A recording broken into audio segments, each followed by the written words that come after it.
Hi, this is Jason from Horrific Nightmares, and welcome back to What's in the Bag, Jay. Now we're down to the end game here, where we have 4 movies left, and they are The Dead Want Women, Invisible Invaders, Dark Walker, and 32 Malasana Street. We're going to give the bag a good tussle and see what we come up with.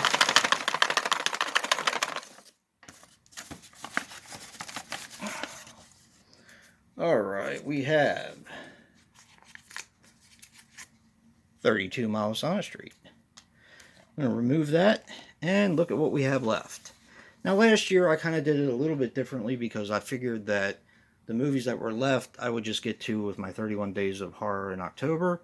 But I have something different planned for that, so I had to kind of adjust my rules a little bit for this to kind of play out the way it does.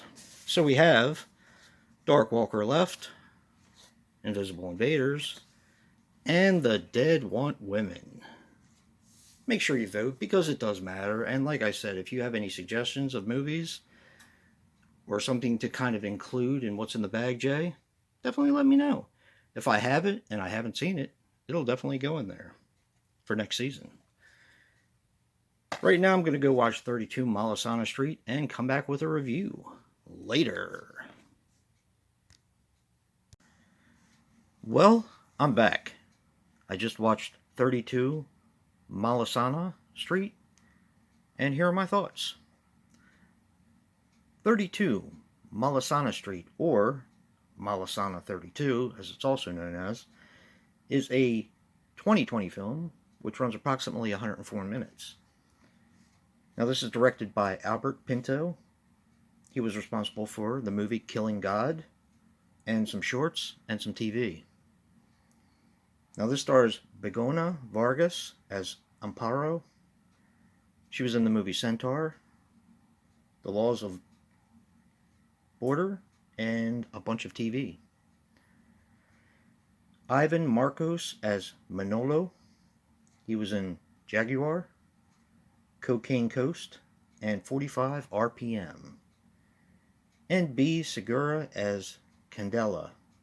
She was in Age of Kill, Painless, and a bunch of TV. Now, this had a worldwide gross of almost $9 million. And this is, I believe, Spanish, if I'm not mistaken. Okay, this is more or less a foreign version of The Conjuring. What you have is a movie that starts out in 1972. And you have 2 children who witness something terrifying. And then they switch to 1976, and they have an entire family that moves into the apartment where something bad happened. And what you have is you have a mom named Candela, a stepfather named Manolo, and 3 children. Amparo is, I believe, 17. Pepe is, I think he's of age because he was going out looking for work. Probably around 20. And Raphael, who is, I would say, around 5 or 6. Now, they came from Madrid, or they came to Madrid from their village. Something happened back in the village and kind of humiliated the family. So they go to Madrid to find a place to live, and also there's more opportunity in Madrid.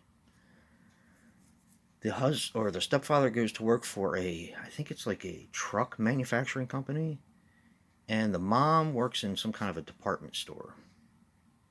And Amparo, who secretly wants to be a flight attendant, she is taking care of the kids. Pepe's out looking for work, and like I said, Amparo kind of takes care of Raphael and the house while the parents are working. So there you go. You got the whole family. And as Amparo, who's pretty much our main character for the most part, she's taking care of Raphael and taking care of the house. She's sewing stuff. They're, a very self-sufficient family. Weird stuff starts to happen, and eventually Raphael goes missing. I don't really want to say anything other than that, other than the house is being haunted by a spirit, which sounds pretty generic, but this movie is anything but. Um, this is basically a foreign version of The Conjuring, kind of like their answer to The Conjuring.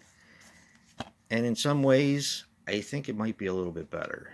Um, Granted, you have subtitles, and I know a lot of people that I am friends with on YouTube don't really like to read subtitles, and I get that. That's fine. But this director has a gift, in my opinion.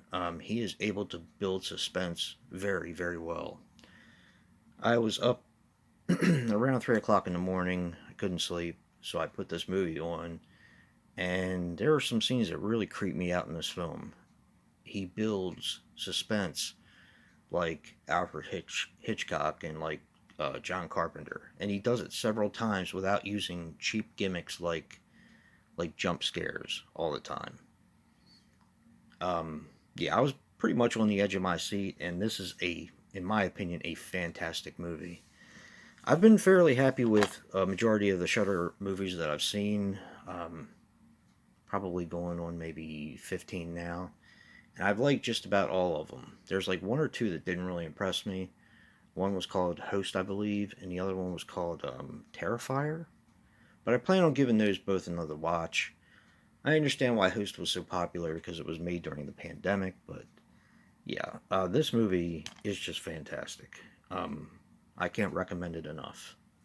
So, check this one out. And if you like what you see in here, hit that like button and subscribe. And until next time, peace.